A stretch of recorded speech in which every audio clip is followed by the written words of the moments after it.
বিসমিল্লাহির রহমানির রহিম। আসসালামু আলাইকুম। আমি সিসিআর মডেল কলেজের পক্ষ থেকে আপনাদের সমাজকর্ম দ্বিতীয় পত্রের পঞ্চম অধ্যায় সামাজিক আইন ও সমাজকর্ম এই অধ্যায়টি পড়াচ্ছি। আমি আছি আপনাদের সাথে।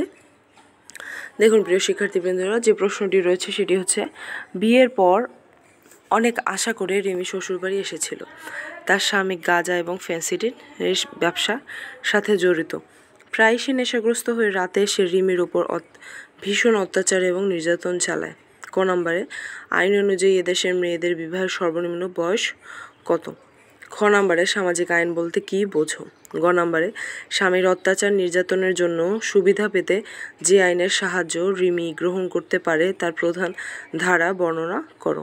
ঘ নম্বরে, রিমির অত্যাচারী স্বামীর ব্যবসার বিরুদ্ধে যথাযথ ব্যবস্থা গ্রহণ করতে প্রযোজ্য আইনের কার্যকারিতা বাংলাদেশের সাপেক্ষে মূল্যায়ন করো।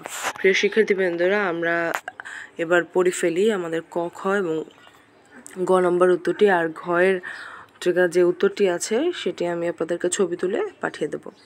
দেখো, ক নম্বরে রয়েছে, আইন অনুযায়ী এদেশের মেয়েদের বিবাহের সর্বনিম্ন বয়স হলো 18। খ নম্বরে হচ্ছে, সামাজিক আইন হচ্ছে সমাজের সার্বিক কল্যাণের উদ্দেশ্য প্রণীত আইন। মূলত আসলে সামাজিক আইন সমাজকে সুন্দরভাবে গড়ে তোলার জন্য, সুন্দরভাবে পরিচালনা করার জন্যই কিন্তু সামাজিক আইন রয়েছে, এবং সামাজিক আইনের মাধ্যমে একটা সমাজকে খুব সুন্দরভাবে গড়ে তোলা যায়। সামাজিক আইন ছাড়া কিন্তু সমাজ সঠিকভাবে পরিচালিত হয় না। এবং আমরা যে সমাজে বসবাস করি, আমাদের যে নিয়ম কানুন, সব কিছু কিন্তু সামাজিক আইনের অন্তর্ভুক্ত।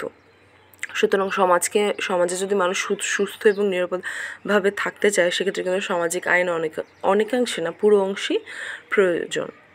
সামাজিক আইন সামাজিক উন্নয়ন এবং সমাজের বিভিন্ন সমস্যা সময়ের সমাধানের লক্ষ্যে দেশ কর্তৃক প্রবর্তিত প্রথা, রীতিনীতি, দৃষ্টি ও মূল্যবোধের পরিবর্তন সাধন করা হয়ে থাকে। প্রিয় শিক্ষার্থীবৃন্দরা, আমি আপনাদেরকে বলছিলাম যে আসলে একটা দেশের রীতিনীতি, প্রথা সব কিছুই কিন্তু সামাজিক আইনের উপরে নির্ভরশীল, এবং প্রত্যেকটা সুশৃঙ্খল এবং স্বাধীন সার্বভৌম রাষ্ট্রই কিন্তু সেটা তাই। এবং আদিমকাল থেকে যখন দেশ ছিল না, তখন কিন্তু সমাজ পরিচালনার জন্য সামাজিক আইনই প্রচলিত ছিল। অর্থাৎ সামাজিক স্থিতিশীলতা ও সংহতি বজায় রাখা, সামাজিক ন্যায় বিচার প্রতিষ্ঠা ও সামাজিক সমস্যা দূর করার জন্য প্রণীত সরকারি আইনই সামাজিক আইন। মূলত সরকার কর্তৃক জনগণের সুরক্ষার জন্য এবং ভালোর জন্য যে আইন প্রণীত করা হয় এবং যে আইন সমাজের সকলের মাঝে প্রচলিত, তাই সামাজিক আইন। প্রিয় শিক্ষার্থীবৃন্দরা, আমরা কিন্তু খ নম্বর প্রশ্নটা পেয়ে গেছি।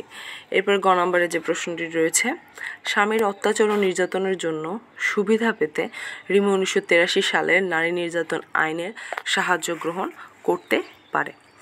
আমাদের দেশে নারী নির্যাতন আসলে একটা বহুল প্রচলিত ঘটনা, বা নারীকে নির্যাতন করলে সে যে বলবে, সেক্ষেত্রে তার যে একটা স্টেপ নেওয়া দরকার, না, সে তো মেয়ে, সে তো পারবে না এই স্টেপটা নিতে। এটা আসলে আমাদের দেশে এটা প্রচলিত বা একটা কুসংস্কার হয়ে গেছে যে মেয়েদেরই শুধুমাত্র অন্যায় অত্যাচার সহ্য করতে হবে এবং সে অন্যায় অত্যাচারের কোনো রকম কোনো প্রতিবাদ করা যাবে না।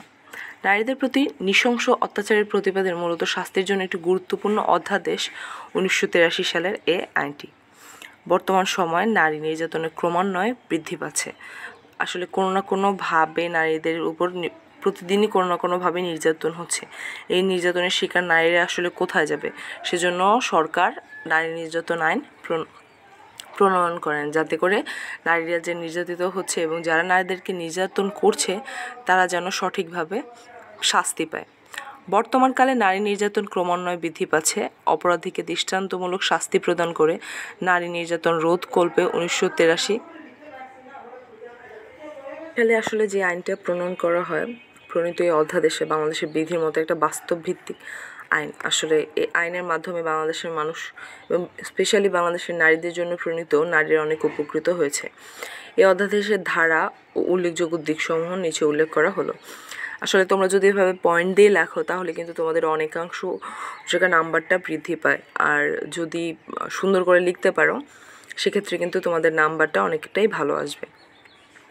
সংক্ষিপ্ত শিরোনাম ও প্রয়োগ।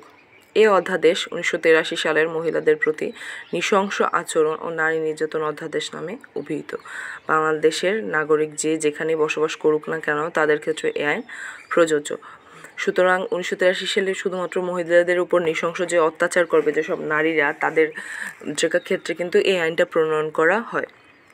আসলে এই আইনের মাধ্যমে নারীদের যে সুরক্ষা আছে সেটা কিন্তু অনেকাংশে নিশ্চিত হওয়া গেছে যে না, নারীরা যেখানেই থাকুক না কেন, যে যেখানেই অবস্থান করুক না কেন, তারা সুরক্ষা পাবে এবং তারা তাদের ন্যায্য বিচারটা পাবে।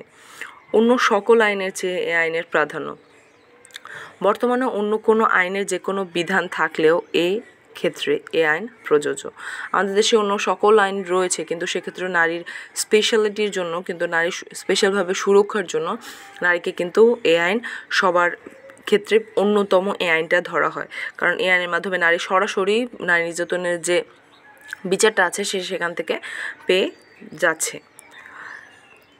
এ অধ্যাদেশ যে শব্দ ও অভিব্যক্তি ব্যবহার করা হয়েছে তা 1960 সালের 45 নং আইন উল্লিখিত অর্থের অনুরূপ। এখানে যে শব্দ এটা আসলে ব্যবহার করা হয়েছে সেটা এখানে আইনের যে নোটিশটা আছে সেটা দেয়া রয়েছে।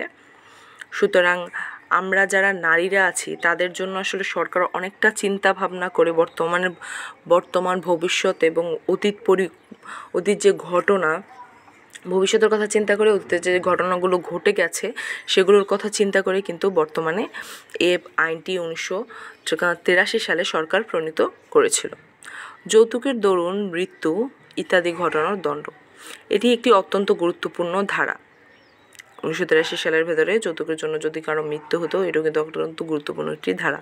বাংলাদেশের যৌতুকের কারণে দিন অসংখ্য নারীকে মৃত্যুবরণ করতে হচ্ছে অথবা নির্যাতিত হতে হচ্ছে। সেটা শুধুমাত্র যে এক ক্ষেত্রে তা না, ঘরে ঘরের কাহিনী এটা। হয়তো কেউ বলে, কেউ বলে না। এ ধারায় স্পষ্টভাবে উল্লেখ করা হয়েছে বিয়ের পর উদ্দীপকে যেরকম রয়েছে রিমির স্বামী তাকে যৌতুক আদায়ের জন্য হত্যা করে বা যদি চেষ্টা করে এবং যেভাবে গুরুতরভাবে আঘাত করেছে, তবে সে ব্যক্তিকে যাবজ্জীবন কারাদণ্ড বা 14 বছর সশ্রম কারাবাসে শাস্তিযোগ্য করা হবে, অর্থাৎ শাস্তিতে দণ্ডিত করা হবে। সুতরাং রিমির হাজবেন্ড যেভাবে রিমির উপর অত্যাচার করেছে, সুতরাং তার সাথে কিন্তু তাকে সশ্রম 14 বছরের কারাদণ্ড দেয়া হতে পারে যদি সে তার স্ত্রীর উপর এভাবে অত্যাচার করে।